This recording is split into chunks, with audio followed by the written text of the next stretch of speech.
Hello friends. आज की ये वीडियो एमएससी के स्टूडेंट्स के लिए बहुत ज़्यादा इम्पोर्टेंट है।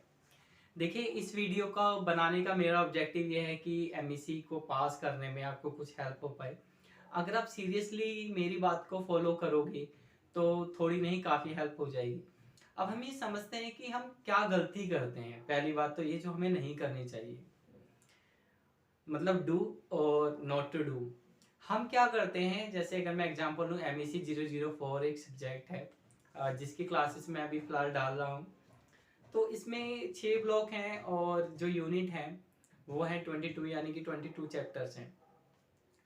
कुछ स्टूडेंट्स 22 चैप्टर सारे पढ़ते हैं बट कंप्लीट नहीं पढ़ते, उसमें से इंपॉर्टेंट टॉपिक छांट लेते हैं। रिजल्ट क्या निकलता है? रिजल्ट ये निकलता है, सेक्शन ए में से हमें 4 क्वेश्चन में से 2 करने होते हैं, 2 कर नहीं पाते हैं क्योंकि आते ही नहीं है। इंपॉर्टेंट करे थे ना।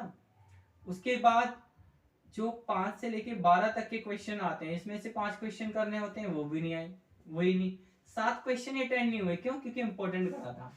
अब क्वेश्चन ये है कि भाई हमारे पास इतना टाइम नहीं है हम सारा सब्जेक्ट पढ़ पाए, पूरा पढ़ पाए। तो देखिए, इसके 2 आंसर हैं। पहली बात तो ये है कि जो एमए इन इकोनॉमिक्स है, ये कोई हलवा सब्जेक्ट नहीं है कि पार्ट टाइम में होता हो, है ना, इसका कोई शॉर्टकट हो।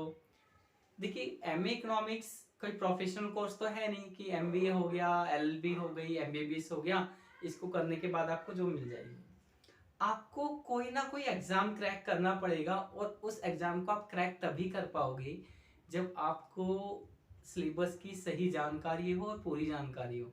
बट फिलहाल अगर हम ये मान के चलते हैं ये सब बातें आपके लिए बेकार है। क्यों? क्योंकि आपके पास उतना टाइम नहीं है। हर आदमी की अलग सिचुएशन है लाइफ की, जॉब करनी है, नहीं पूरा टाइम पढ़ पाते हैं। तो आप क्या करो, कम टाइम में तैयारी करने के लिए और एम इकोनॉमिक्स को क्लियर करने के लिए, पास करने के लिए, आप पिछले साल के पेपर देखो और कुछ ब्लॉक सेलेक्ट कर लो और कम से कम 3 ब्लॉक, 2 ब्लॉक पढ़ के पास नहीं होगी। अब 22 चैप्टर मत पढ़ो, 6 ब्लॉक मत पढ़ो। 22 चैप्टर में से थोड़ा थोड़ा पढ़ने से बेटर है कि आप 4 ब्लॉक या 3 ब्लॉक सेलेक्ट कर लो, जो भी आपको ठीक लगते हो। और उन 3 ब्लॉक में से आप कुछ मत छोड़ो, सारे चैप्टर्स पढ़ लो, चाट लो बिल्कुल। फॉर एग्जाम्पल देखिए, अगर MEC 004 की बात करते हैं तो सेकंड ब्लॉक अगर कोई बच्चा पूरा पढ़ लेता है, चैप्टर 4, चैप्टर 5, चैप्टर 6 कुछ भी नहीं छोड़ता है, तो जून 2020 में और जून 2017 में सिर्फ इस ब्लॉक से 52 मार्क्स का पेपर आया था, है ना।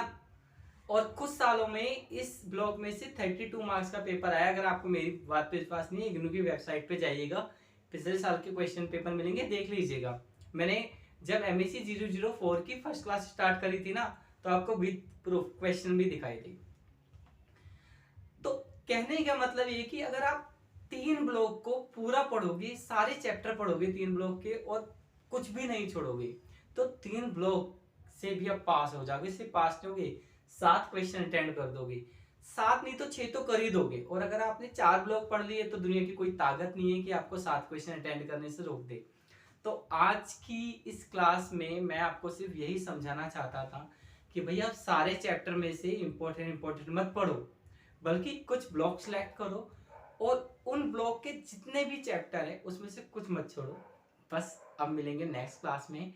नेक्स्ट क्लास में मैं आपको छठा चैप्टर स्टार्ट कराऊंगा और ये चैप्टर ज़्यादा बड़ा नहीं है, हमारा 1 या 2 क्लास में ही कंप्लीट हो जाएगा। ठीक है, तो तब तक के लिए गुड बाय।